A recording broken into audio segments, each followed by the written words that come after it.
Bueno, pues buenas tardes. Bueno, muchísimas gracias por la invitación. Un placer compartir con vosotros un ratito de la mañana.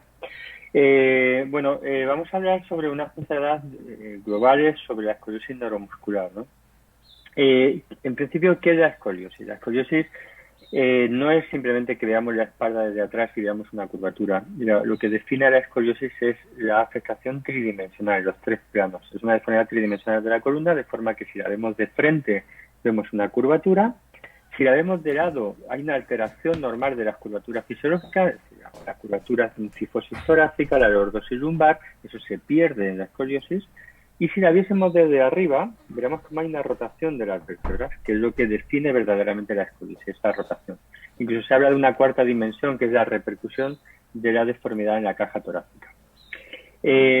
Y eso hay que diferenciarlo de la falsa escoliosis y la simetría raquídea, ¿no? Que son curvaturas de la columna que no tienen rotación de muy poquitos grados, por debajo de 10 grados, y que no tiene significado patológico, ¿no? Es muy frecuente en la población general y sin entidad patológica. La frecuencia de la escoliosis global, hablamos de escoliosis global, no solo neuromuscular, depende de dónde pongamos el límite. Si curvas muy leves, por debajo de 10 grados, pues son muy frecuentes, hasta el 10% de la población, y de ahí cuanto la magnitud de la curva va subiendo, cuanto la gravedad de la escoliosis va aumentando, pues es menos frecuente. En general, hablando de idiopática, afecta como un 2-3% de la población, predominio en mujeres, pero recordar que la mayor parte de escoliosis son formas leves, solo requieren tratamiento un pequeño porcentaje de ellos que son las formas graves. Aquí veis, por ejemplo, un caso de una falsa escoliosis. Aquí veis una curvatura en una paciente que está en mitad de un proceso doloroso, de una lumbalgia, se hace esa RDC, se ve esa deformidad, pero semanas después ese proceso doloroso desaparece y la columna está perfectamente recta. ¿Vale? O aquí veis una discrepancia de longitud de miembros y cómo eso puede ser también causa de escoliosis. La SRF, la Sociedad Internacional de Escoliosis, clasifica la escoliosis en tres grandes grupos. Hay otros secundarios, pero estos son los tres principales. La escoliosis idiopática, que de causa desconocida, la más frecuente, la típica adolescente, que a los 10-12 años empieza a desarrollar una deformidad de la columna. La escoliosis neuromuscular, que es la que nos compete hoy y sobre la que nos centraremos, y la escoliosis congénita, donde hay un proceso, un error en la formación de las vértebras. Veis típica paciente idiopática, paciente de 12 y 14 años, donde la columna empieza a rotar, empieza a desarrollar esta deformidad, y esta es la forma más frecuente, que hay una serie de factores que se postulan como etiológicos, pero no se conoce de forma fehaciente la causa final de la escoliosis.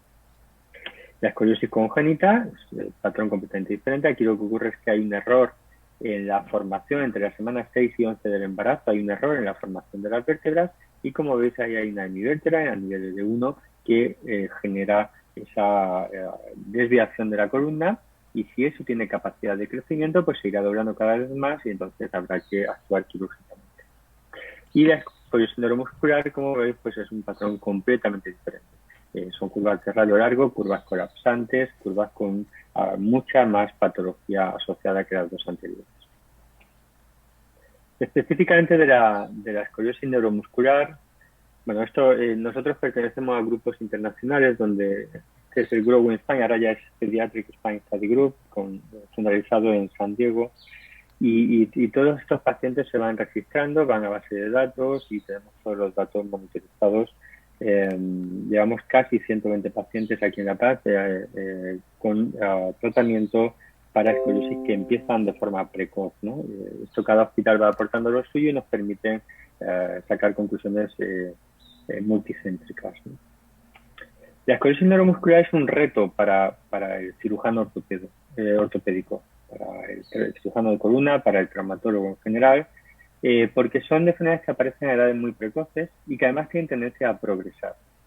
Depende de la enfermedad base, de la historia natural de esa evolución base, pero esa tendencia a progresar es tanto antes de alcanzar la madurez crítica y sobre todo después también. Igual que de una escoliosis idiopática, cuando el paciente alcanza la madurez crítica, generalmente, si es una magnitud moderada, tiende a quedarse estable, el paciente neuromuscular sigue empeorando a pesar de haber acabado el crecimiento.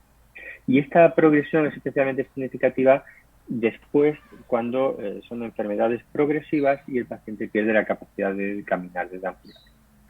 Es frecuente además los problemas asociados. Aquí la columna es una parte más de todo lo que tiene el paciente neuromuscular. Hay deterioro de la función respiratoria, generalmente hay problemas nutricionales. Son además pacientes que tienen una pobre tolerancia al tratamiento ortopédico con adaptaciones de la silla, con corsé, pues son deformidades que se colapsan, que generan puntos de presión muy concretos y por tanto problemas cutáneos.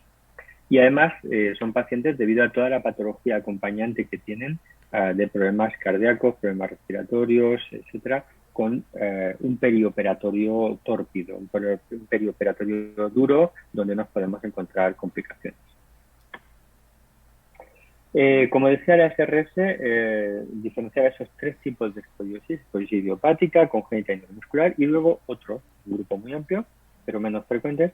Y la neuropática puede ser por una lesión de la neurona motora superior, de la primera neurona, como una PCI, como una Friedreich, una sindromielia. Puede ser por una lesión de la segunda motoneurona, de la neurona motora inferior, una poliomielitis, una miotrofia espinal, neuropatías periféricas, o bien de causa muscular, que es lo que nos compete. Típicamente el Duchenne, distrofia facioscapulohumeral, artrogriposis, hipotonía congénita o cualquier otra miopatía, pues, miopatía mitocondrial, miopatía neumarínica, etc. ¿Por qué se produce la escoliosis neuromuscular? La principal hipótesis es que hay una alteración en el control neuromuscular del tronco. Hay una asimetría, o bien hay una hipotonía en un lado, hipertonía en otro, y esa asimetría en el control muscular del tono lleva a un control no armónico y por tanto a un desequilibrio progresivo. La columna se va doblando y además entra en un bucle, en un ciclo vicioso, que a mayor deformidad, mayor tendencia a la progresión. También se especula en la alteración de la propiocepción, de la información que recibe el cerebro sobre la posición corporal. Muchas veces se asocian hiperlaxitud de tejidos conjuntivos con un exceso de flexibilidad excesiva de la columna. La patología de la pelvis es fundamental. Pacientes espásticos que tienen contractura en abducción de caderas lleva una ubicuidad pélvica y por tanto eso lleva asociado, si hay una ubicuidad de la pelvis, lleva asociado el desarrollo de una contracurva en la nivel de la columna, o muchas veces esa diferencia, esa hipertonía entre un lado y con respecto al otro de la columna, pues lleva también a esa incurvación de la pelvis. Y en los casos hipotónicos generalmente nos encontramos con tendencia de hipercifosis. Son pacientes donde su musculatura no funciona correctamente o su nervio no funciona correctamente y no tienen la fuerza necesaria para mantenerse erguido. Y eso lleva a un colapso en cifosis de la columna. Por tanto, en definitiva, como características globales de esta deformidad neuromuscular, a diferencia de los otros dos tipos de la idiopática y la congénita, son deformidades que empiezan a edades precoces, que suelen tener progresión rápida y que además, a pesar de acabar el crecimiento, siguen progresando en la edad adulta y tras la madurez esquelética. Más compleja que el resto de escoliosis porque supone un compromiso de capacidades funcionales, de la función cardíaca, de la función respiratoria, no solo por la deformidad, sino por su propia patología base, y son curvas generalmente de radio largo que engloban la totalidad de la columna, incluyendo la pelvis con oblicuidad pélvica. Como decimos, este es el curso normal, como empieza precozmente con un añito, con una conducta moderada, vas estableciendo tratamientos ortopédicos, pero a pesar de tus esfuerzos, la deformidad sigue progresando. Aquí vemos cómo pueden asociar deformidades de la caja torácica, deformidades significativas, o esa tendencia a la cifosis por esa falta de control muscular, por esa falta de fuerza muscular. Y deformidades costales muy severas, veis en la imagen de la derecha como las costillas caen, una imagen muy típica de la atrofia muscular espinal, esas costillas en parabrisas como caen y ese tórax insuficiente, ¿no? Lleva a un síndrome de insuficiencia torácica. No todas las enfermedades neuromusculares se asocian a escoliosis con la misma frecuencia. Por ejemplo, en pacientes con parálisis cerebral, digamos, de patología que tiene un rango de expresión muy amplio, no todas las parálisis cerebrales son iguales, no todas las AME son iguales. Pero de forma global, en la parálisis cerebral vemos que presente en el 25% de pacientes van a desarrollar escoliosis significativas y Duchenne, por ejemplo, hasta el 90% de pacientes, y los lesionados medulares a edad precoces, ahí todos los pacientes van a desarrollar deformidad de la columna. Son factores de riesgo de progresión. Primero, la enfermedad base.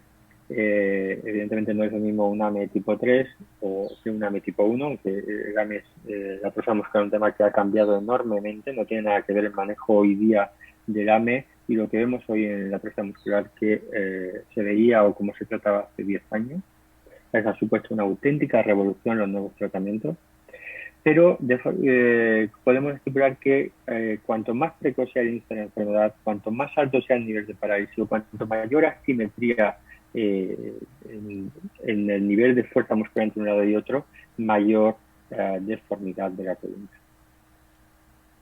En la evolución del paciente, para nosotros es base establecer el diagnóstico y saber tener información sobre esa enfermedad, sobre todo en cuanto a progresividad de esa lesión neurológica, que es una deformidad que el paciente va degenerando cada vez más, va perdiendo función motora, va perdiendo fuerza conforme la edad va avanzando en edad y se va desarrollando la enfermedad, y sobre todo valorar la expectativa de vida.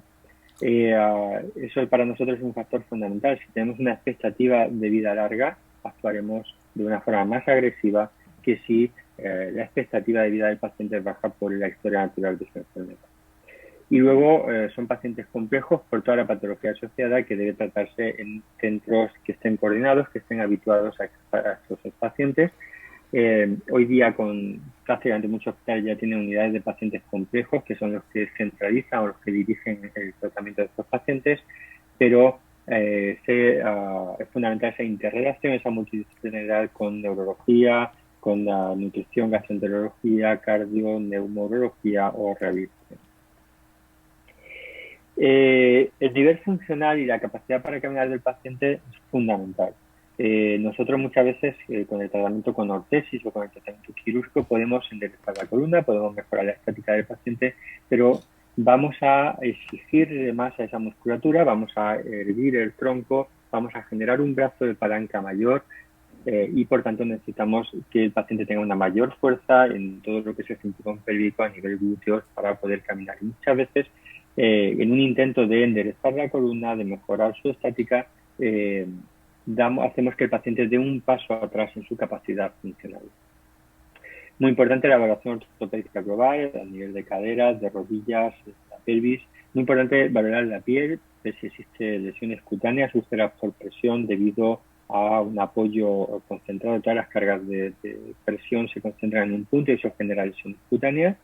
Y otro elemento fundamental es la flexibilidad de la curva, como ahora veremos. Evaluación de caderas para ver si hay patología infrapélvica, si hay inflexo de caderas, si hay una contractura en la aducción de las caderas mediante estas maniobras. Y esta es la posición típica del paciente neuromuscular. El paciente está desequilibrado hacia un lado y de forma que para mantener su cabeza en el centro de la pelvis, en el centro de gravedad, el paciente se apoya sobre un único nalga, sobre el glúteo más bajo, y ello puede provocar problemas de úlceras por presión, ya que toda la carga de peso, todo se concentra en ese punto del glúteo, del sacro. Si hacemos que la pelvis apoye correctamente en el asiento, estamos desequilibrando al paciente. El paciente necesita utilizar un brazo como apoyo porque si no se cae. Y decía que era fundamental la evaluación de la flexibilidad, simplemente con tracción, bien, traccionando clínicamente de la cabeza hacia arriba o con una radiografía bajo tracción, porque esto nos va a cambiar enormemente nuestra actitud. Una deformidad flexible podemos retrasar más el tratamiento quirúrgico, podemos tener mayores expectativas con el tratamiento ortopédico, con corsé, y una deformidad rígida, en cambio, pues la eficacia de las medidas ortopédicas será menor y nos hace acelerar más la indicación quirúrgica. Muy importante la evaluación global a nivel respiratorio, la coordinación con neumología, con pruebas funcionales respiratorias, valorar el reflejo de oxígeno, son muchos niños que están con tráqueo. Muy importante la correlación con nutrición, muchos niños con gastrostomía, valorar la capacidad para tragar, valorar el estado nutricional, la masa magra, la cantidad de grasa y muchas miopatías que asocian también alteración cardíaca y, por tanto, de cara a la cirugía es fundamental saber el estado de ese corazón, qué corazón tenemos, qué capacidad, qué reserva cardíaca tiene el paciente para una exigencia importante que le vamos a hacer en quirófano. A nivel radiológico, sobre las teleradiografías, generalmente son pacientes no deambulantes y por tanto en sedestación.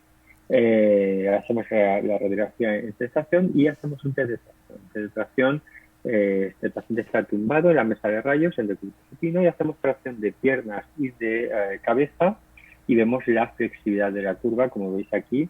Pasamos de la imagen de la izquierda con el paciente colapsado a la imagen de la derecha, donde lo único que hacemos es tumbar al paciente en la mesa de rayos y traccionar de cabeza y piernas, y vemos cómo solo con ese hecho ya corrige de forma parcial la deformidad.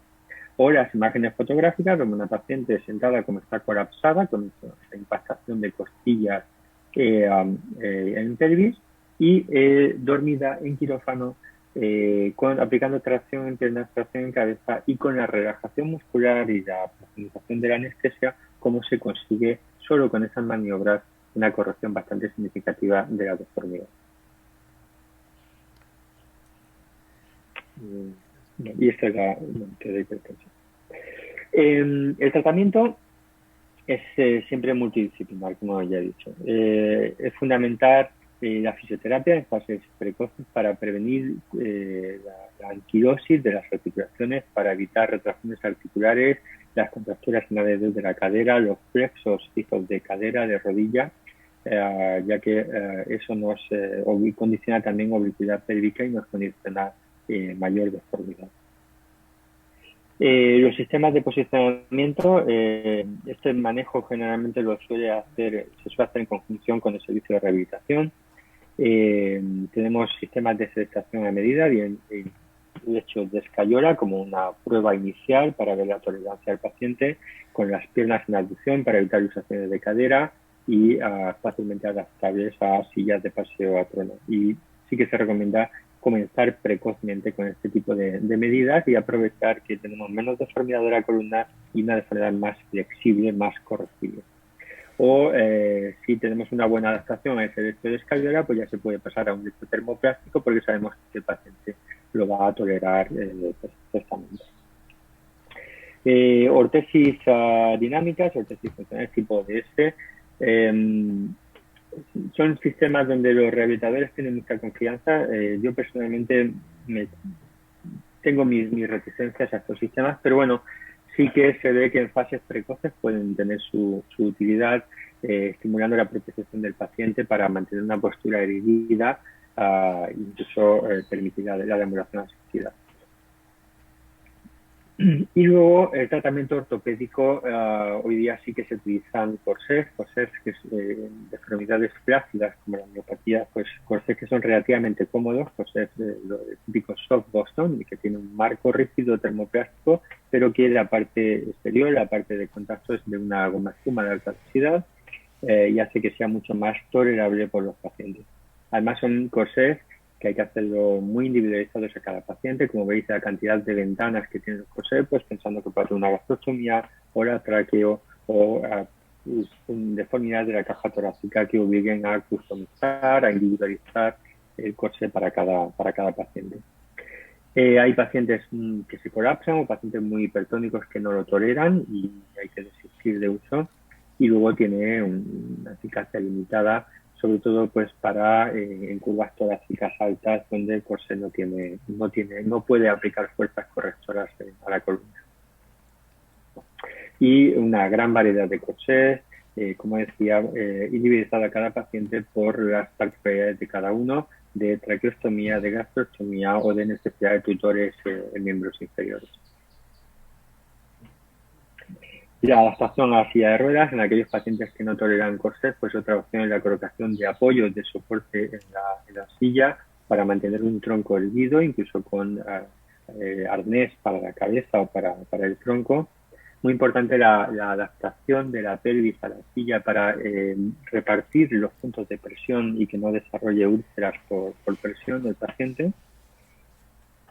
Y como complicaciones, todas las del mundo. Los corsés pueden generar problemas cutáneos con úlceras de presión, Son chicos que ya parten de una situación respiratoria justita, con afectación de su función respiratoria, y nosotros encima le vamos a colocar un marco externo que está comprimiendo el tórax, que dificulta la expansión.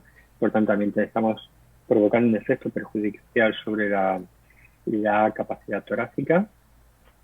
Como decía, la colocación de un corsé o la corrección quirúrgica de la escoliosis implica enderezar la columna, y eso implica un brazo de palanca mayor y, por tanto, una mayor exigencia a la musculatura de cintura pélvica, mayor exigencia de glúteos, y muchas veces podemos provocar un pasito atrás en la independencia funcional del paciente. El paciente que da 10, 15, 20 pasos, que eso es fundamental para su día a día en casa, nosotros con la corrección de la deformidad podemos hacer que pierda parte de esa capacidad funcional, y generalmente lo recuperan a posteriori, pero inicialmente sí que da un pasito atrás en su independencia funcional. Y luego otro problema, pues problemas gastrointestinales de compresión del estómago, compresión del abdomen, y problemas de reflujo o de vómito, especialmente tras la comida. Pasando ya al tema quirúrgico, los objetivos en el paciente neuromuscular son diferentes al paciente idiopático. El paciente con escoliosis idiopática, la mayor parte de la indicación de la cirugía es estética y progresión en la edad futura. En el paciente neuromuscular, evidentemente, el objetivo es mantener una columna vertical, una columna equilibrada, tanto de frente como de lado, sobre una pelvis horizontal, que le permita tener una buena sedación, una buena posición en la silla, cómoda, equilibrada, con un reparto de los puntos de presión.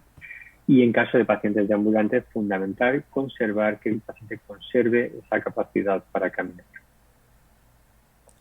Vemos lo que se consigue con una artrodesis, ¿no? El paciente neuromuscular colapsante, fijaros la oblicuidad pélvica, cómo las costillas impactan en la cama, con problemas cutáneos, y con un tratamiento que es agresivo, que es duro, pero ¿qué pasa? Que pasa ese periodo perioperatorio de complicaciones, de dolor, pasa, y pasamos de la imagen de la izquierda a la situación de la derecha, con mucho beneficio para el paciente, con mucho beneficio para la familia, para el manejo, y sobre todo de cara al futuro, a los años venideros, les reporta un beneficio muy importante la cirugía. A nivel técnico, pues nos va a influenciar la gravedad de la curva y la rigidez. No es lo mismo, una curva puede ser muy grave, pero si es flexible, como habéis visto cuando está anestesiado, colocado en la mesa de quirófano, la columna va a corregir y por tanto nos va a facilitar muchísimo la cirugía, y va a ser una cirugía que requiere menos gestos quirúrgicos, menos agresividad. Curvas que son muy rígidas, que no corrigen con la tracción, pues pueden necesitar hoy un tratamiento escaleado, es decir, una primera cirugía en la que hagamos múltiples cortes a la columna, coloquemos un halo, hacemos tracción con el halo durante 4 o 6 semanas, y luego vamos a la cirugía correctora. Nuevamente abrimos para colocar los implantes, para corregir la deformidad. O hace años, cada vez hacen menos, pues tenemos que ir por vía anterior, a veces una toracolumbotomía o una rombotomía, para dar cortes a la columna, flexibilizar y luego ir a la cirugía posterior correctora. Es muy importante valorar el desequilibrio del paciente. Si el paciente está equilibrado, está caído a un lado, para las maniobras de corrección tendremos que ser más agresivos en la corrección de una curva u otra para dejarlo vertical. Muy importante valorar la oblicuidad pélvica. Tenemos que conseguir horizontalizar esa pelvis para que el sentado tenga una buena posición. Y luego son pacientes que por su inmovilidad, por su déficit, por su bajo o nulo nivel de actividad, su calidad ósea, su estado óseo es muy pobre. Eso hace que el anclaje de los tornillos, de la instrumentación que utilizamos para la corrección, sea menor, con mayor riesgo de arrancamiento, o que no nos permita corregir todo lo que queramos en quirófano. Son pacientes generalmente con problemas nutricionales, con bajo peso, con una masa corporal justita, y que muchas veces muy delgados, y que nos va a dar problemas de cobertura de implantes, especialmente a nivel sacropélvico, donde los implantes, los tornillos ilíacos, sí que pueden protruir a nivel de la piel. Básicamente, las herramientas quirúrgicas que tenemos son dos.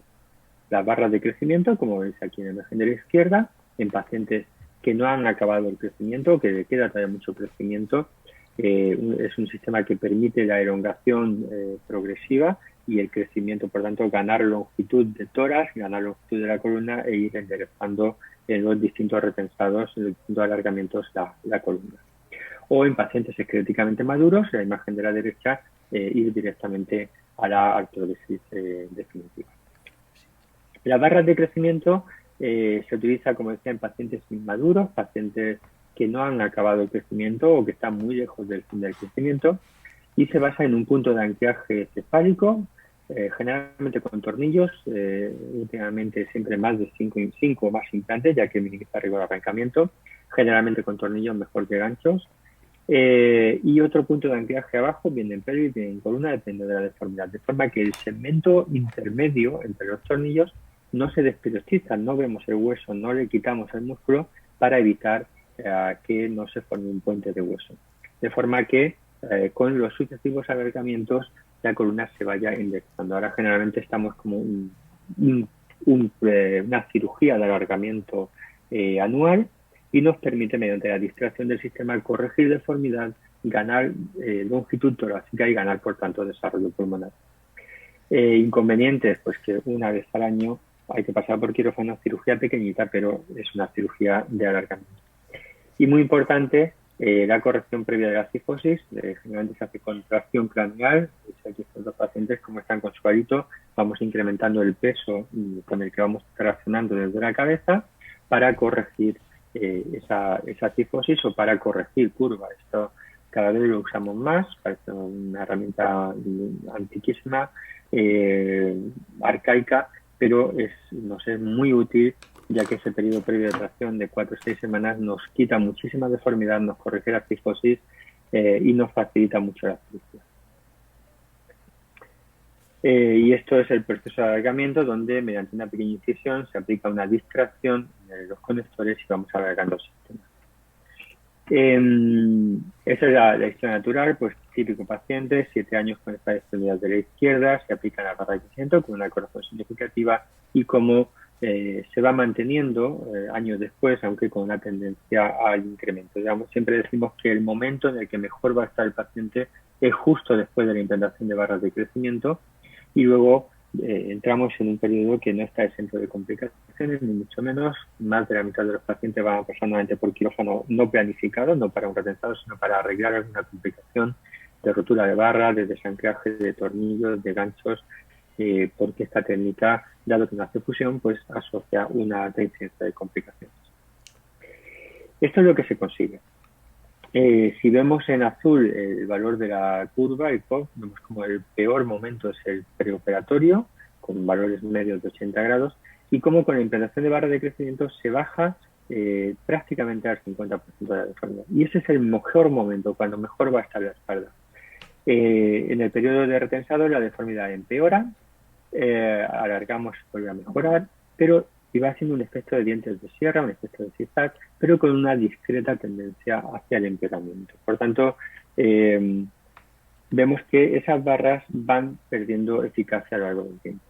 Conseguimos mucho beneficio, conseguimos corregir la deformidad con un 50%, conseguimos mejorar la capacidad respiratoria, mejoramos la función respiratoria con respecto al paciente que no está operado, pero este es uno de los inconvenientes, la ley de la disminución del retorno, en el que con los sucesivos retensados, cuanto más tiempo de evolución llevan las barras implantadas, vamos consiguiendo cada vez una menor ganancia, una menor distracción del montaje de barras de crecimiento.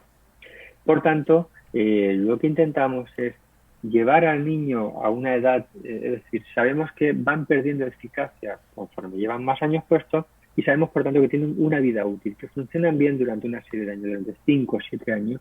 A partir de ahí ya la columna se vuelve rígida y ya con los retensados no ganamos longitud. Por tanto, la tendencia es intentar retrasar en la medida de lo posible la implantación de esas barras de crecimiento.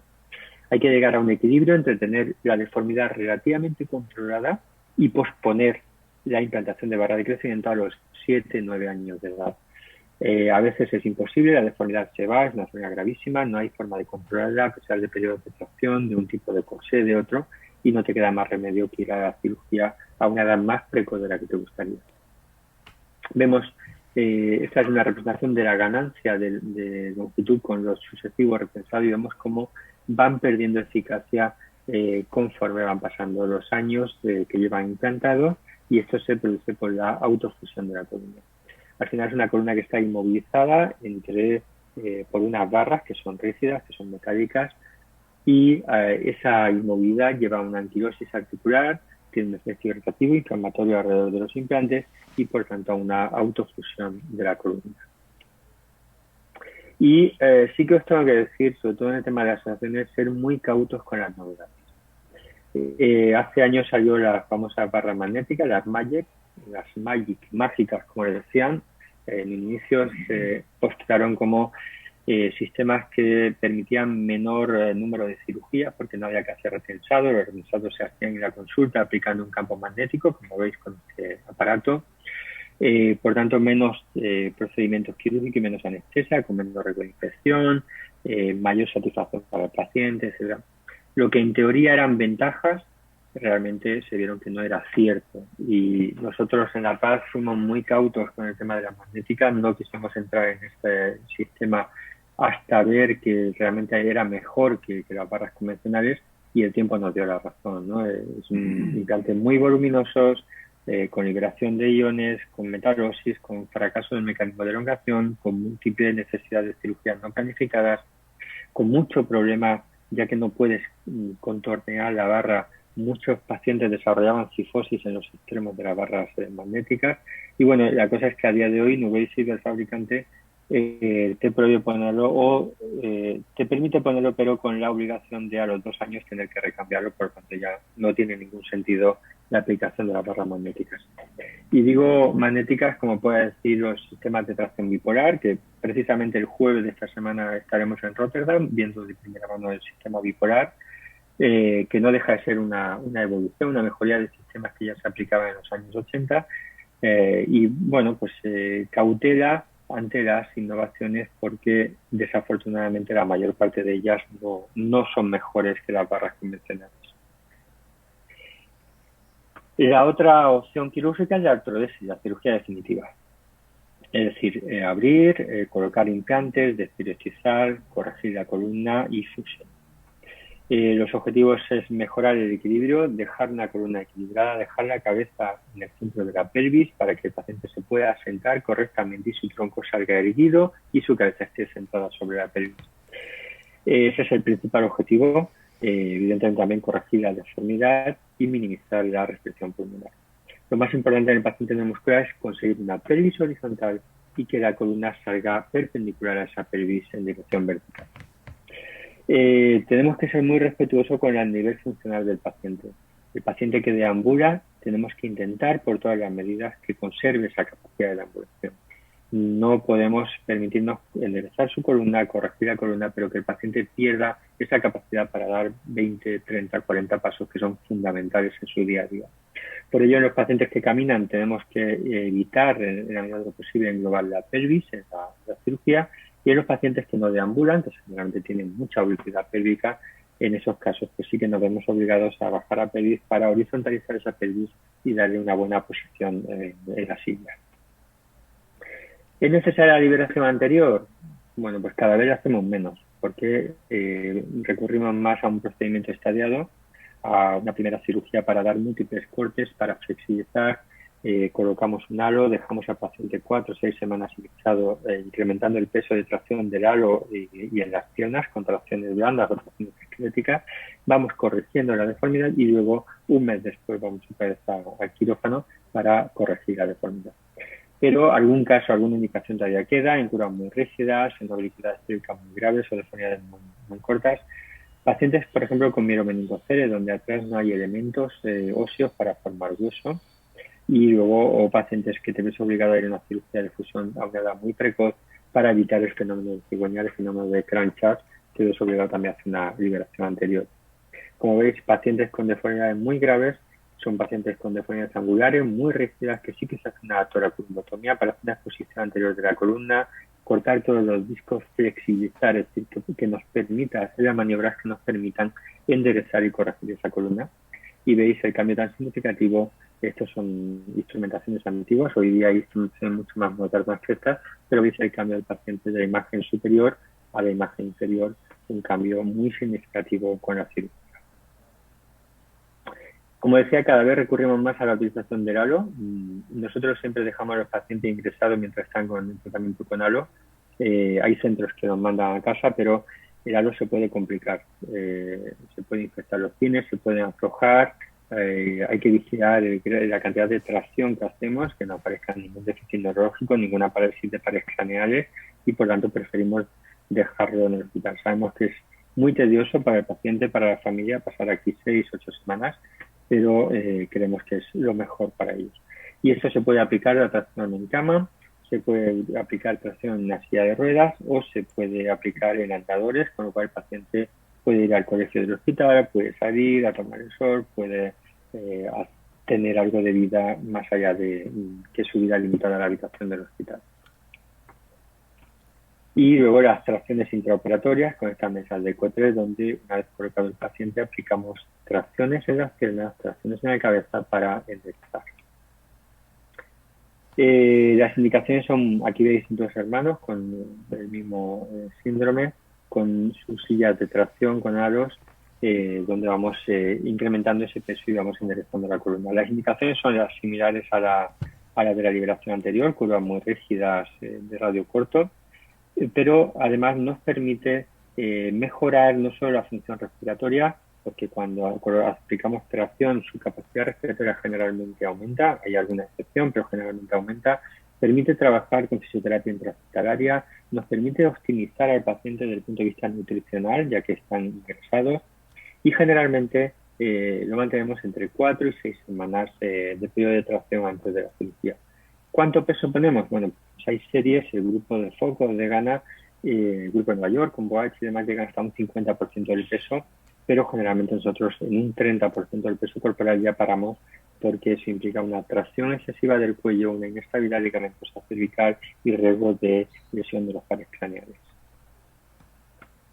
En definitiva, hoy día con esta cirugía estadiada con la tracción, pues la necesidad de hacer una vía anterior con disectomías anteriores pues prácticamente es residual.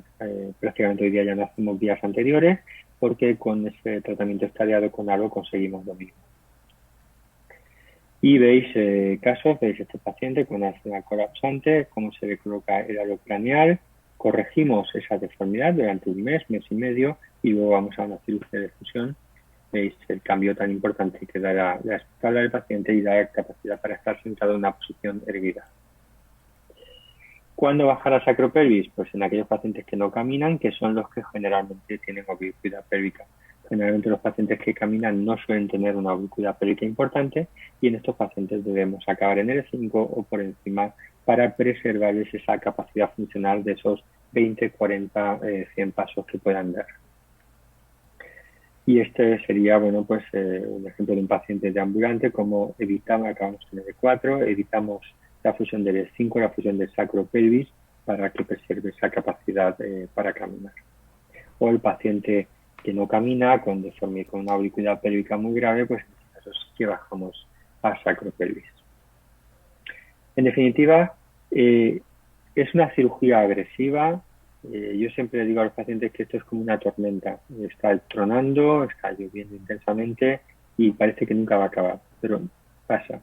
El perioperatorio, todo ese dolor, todas esas complicaciones perioperatorias de problemas respiratorios, de problemas gastrointestinales, de unillo intestinal, de vómitos, todo eso pasa. Llega un momento que deja de llover, para la tormenta, sale el sol y luego la familia está muy contenta, muy agradecida por cómo ven a su hijo, cómo es el manejo, a pesar de lo duro y lo agresiva que es la cirugía. En definitiva, resumir que el tratamiento quirúrgico sí que proporciona una solución efectiva en enfermedades graves que da un beneficio real al paciente, pero que somos agresivos, eso es cierto.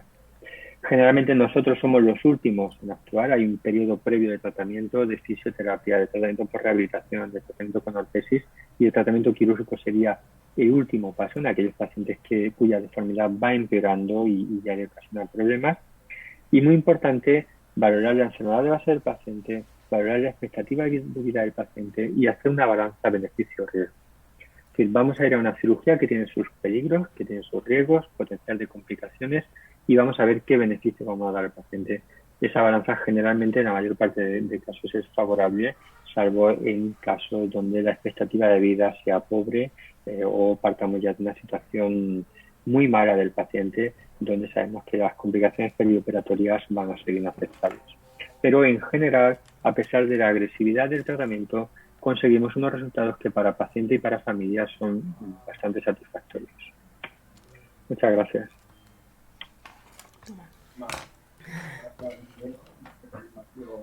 Bastante explícito todo el cuadro probablemente. No sé si alguien tiene alguna pregunta aquí en sala o de casa. Es que no oímos. En principio, me pregunta la diferencia entonces con la barra magnética o la autofusión, es por el crecimiento, no sé. El niño, por ejemplo, disculpa, te escucho regular. ¿La diferencia entre barras magnéticas y...? Entre la barra magnética... Ahora mejor. Entre la barra magnética y la autofusión, la diferencia es por el crecimiento, ¿no? Que un niño que sea más pequeño se va con la barra magnética por el tema de bueno, realmente diferencia entre barras de crecimiento y fusión, ¿vale? Barras de crecimiento incluyen las tradicionales, incluyen las magnéticas, incluyen el sistema bipolar de Miradi, es decir, son sistemas que permiten el crecimiento de la columna y la elongación progresiva, sea barra de crecimiento tradicional, sea magnética o sea el sistema bipolar, ¿no? Que prácticamente son los tres. Y luego tenemos la fusión de la columna. ¿Cuándo hacer una u otra? El problema de hacer la fusión a edad precoz, aparte de que restringe la altura del tórax y el desarrollo pulmonar, es el fenómeno del cigüeñal. El fenómeno del cigüeñal implica que la columna sigue creciendo por delante, por detrás no crece porque está fusionada, y eso implica una rotación de las vértebras y un desequilibrio del paciente. Entonces, en pacientes muy pequeños evitamos la fusión de la columna. Entonces, en pacientes pequeños evitamos la fusión de la columna para evitar esos problemas de limitación de la capacidad torácica y el fenómeno del cigüeñal. Pacientes previo al cierre de cartílago radiado de la cadera, siempre vamos a barras de crecimiento, sea convencional, sea magnética, sea un sistema de crecimiento. Y en el paciente que ya está críticamente más maduro, en ese paciente sí que se va a la aclorosis, a la fusión. ¿La agresividad de una u otra es más agresiva? La agresividad es mayor la de la fusión, pero te da un resultado más reproducible y menos complicaciones. La fusión te garantiza minimizar las complicaciones mecánicas y que se te rompan las barras, por ejemplo. Las barras de crecimiento tienen muchísimas complicaciones, sobre todo rotura de barras, arrancamiento de implantes. ¿Por qué? Porque no hace fusión. Y hay un micromovimiento, ese micromovimiento, si yo cojo un tenedor y lo doy enderezo 2000 veces, el tenedor se rompe por fatiga del metal. A las barras de crecimiento le pasa igual. Si no fusionamos, ese micromovimiento que se transmite al metal termina rompiendo las barras, el metal, por fatiga. Son ciclos de carga repetitivos y el metal por fatiga. La fusión de la columna es más agresivo, pero el objetivo es que se pegue la columna, con lo cual ya no existe ese micromovimiento y, por tanto, el riesgo de rotura de implantes se minimiza muchísimo. La incidencia de pseudoartrosis y rotura de barras en la esclerosis neuromuscular o en la fusión es muy bajo. Pero efectivamente es un procedimiento más agresivo. Está haciendo una artrodesis, ¿no? De columna, ¿no? Al final, eso es. Es la artrodesis básica de columna. Eso es. Y porque, por ejemplo, una de las diapositivas últimas que he puesto, que era un niño, creo que era el primario, por ahí, y es pequeño, ¿no? Y es una fusión, ¿no? Es que no te oigo, disculpa, te oigo entrecortado. En la diapositiva 59 creo que era, aparecen unas imágenes y es creo que es bastante pequeño, y es una versión. No, bueno, la 59, bueno, estos niños ya tienen, para hacer esta artrodesis, aquí ya tenemos cartílago irradiado cerrado y cierta madurez esquelética. El niño probablemente ya tenga 11, 12 años. Ten en cuenta que son niños sindrómicos, que no tienen el desarrollo de un niño sin patología de base, y muchos son niños pequeñitos que nunca van a tener una talla importante, ¿no? Pero si hacemos fusión, aquí ya hay una madurez esquelética suficiente. No Era, total, pero sí que suficiente. era 56, creo que era. Creo que 56, creo que se ve que era bastante pequeño y era una parecida.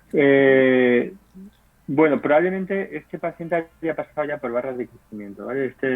Probablemente esta foto no sea la última, probablemente.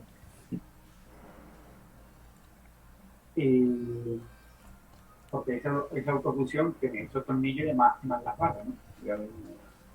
Sí. Vale. Y ahí, ¿existe alguna técnica que se esté realizando que sean solo esos tornillos, pero son esas barras? Sí, pero vamos a ver, esto...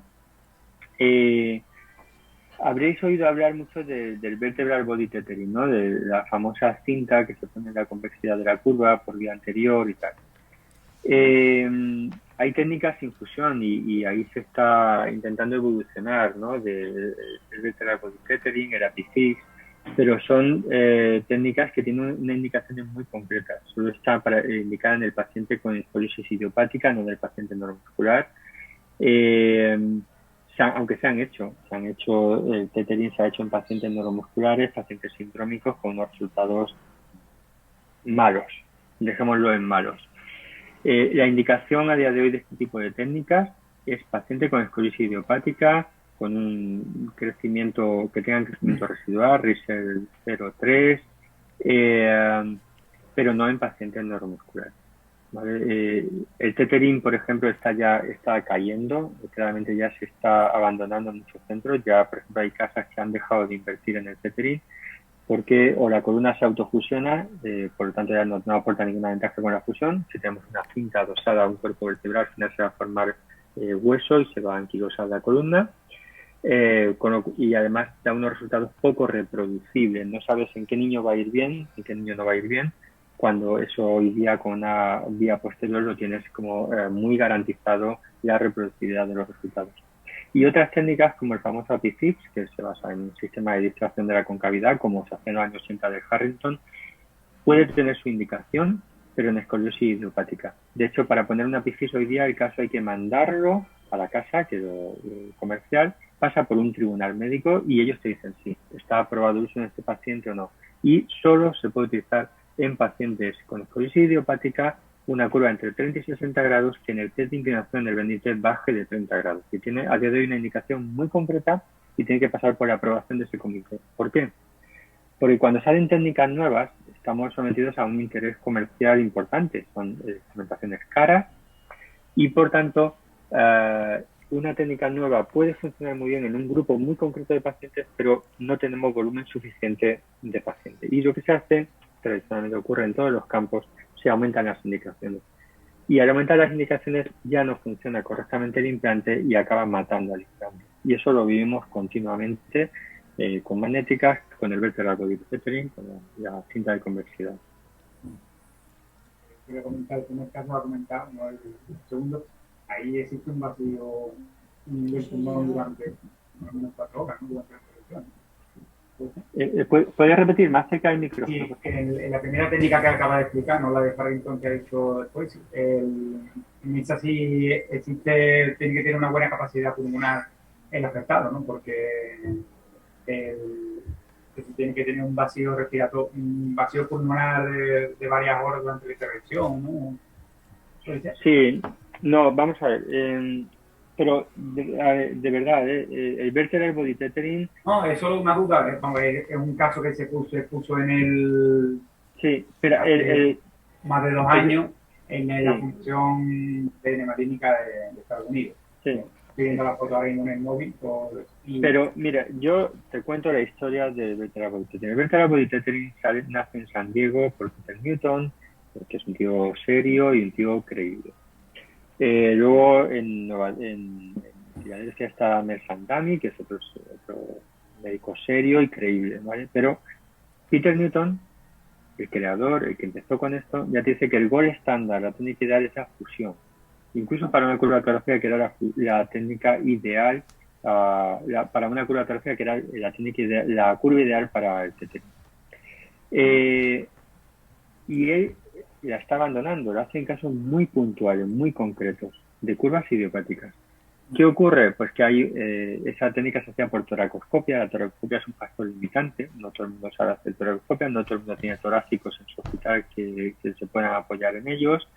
Y por toracoscopia, pues no abres el tórax, son agujeritos, aunque tengas que colapsar el pulmón intraoperatoriamente, eso no es problema, con un único pulmón que aguanta la cirugía. Pero como la toracoscopia es un factor limitante, ya hay un grupo, el grupo de Nueva Jersey, con Randy Betts, con Campanacci, con Asberry, etcétera, que ya pasan a toracotomía, ya abren el tórax. Abrir el tórax en un niño pequeño supone una alteración muy grave de su función respiratoria, con secuelas. Pero como evitamos así la toracoscopia y por tanto ya ampliamos la cantidad de cirujanos que pueden hacer esta técnica, ¿vale? Pero insisto, el tethering va en caída, ya se va viendo que la columna se autofusiona a nivel torácico, y si no se fusiona, como ocurre en la columna lumbar, se rompe la cinta. Es normal, es un micromovimiento transmitido a una cinta que está anclada en un tornillo y al final termina rompiéndola. O sea que, en mi opinión personal, a ver este año ya SRS que se dice, pero la tendencia es que el tethering empieza ya a caer. La ilusión inicial que había en el tethering, porque los resultados no son los que se esperaban. La duda por eso, por una publicación de hace algo más de 2 años y demás, y bueno, era por esa, bueno, por esa duda. Pero esto lo veréis continuamente, es decir, continuamente. Yo soy relativamente joven, aunque ya llevo bastante en esto, pero esto ocurre en la patología de la cadera, en la patología de la rodilla, sale un implante nuevo, por ejemplo, la prótesis de cadera. Hace años surge lo que llaman el resurfacing, se corta menos huesos, es más conservador, solamente se sustituye la superficie de deslizamiento, y el que no hacía resurfacing era un agresivo, era tal. Pues fue cayendo por su propio peso, se rompía el cuello, liberaba iones metálicos, etcétera, etcétera. Sale un implante nuevo, se intenta expandir y se generaliza su uso demasiado pronto antes de demostrar que es mejor que la alternativa que se usa, ¿no? Y eso ocurre en todos los sectores. Veréis cómo dentro de unos años se hará otro implante con sus intereses comerciales, se dará mucho bombo y desafortunadamente años después volverá a caer. Y ojalá alguno de esos funcione y ojalá se quede, porque sea mejor que lo que tenemos. Pero viviremos mucho del desarrollo de muchos implantes nuevos que desgraciadamente no dan los resultados que se prometían. Claro.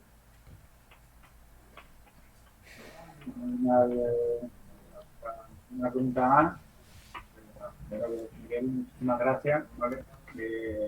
Logremos llegar a un detalle de la asociación, a los que no habéis podido estar aquí en los ponentes que no habéis estado en persona, ¿vale? A través del vínculo que siempre han sido familia de Nemalínica y nada, muchísimas gracias por compartir vuestra experiencia, vuestro conocimiento con nosotros y estamos en contacto. Muchísimas gracias a vosotros, un placer colaborar. Un saludo. Muchas gracias.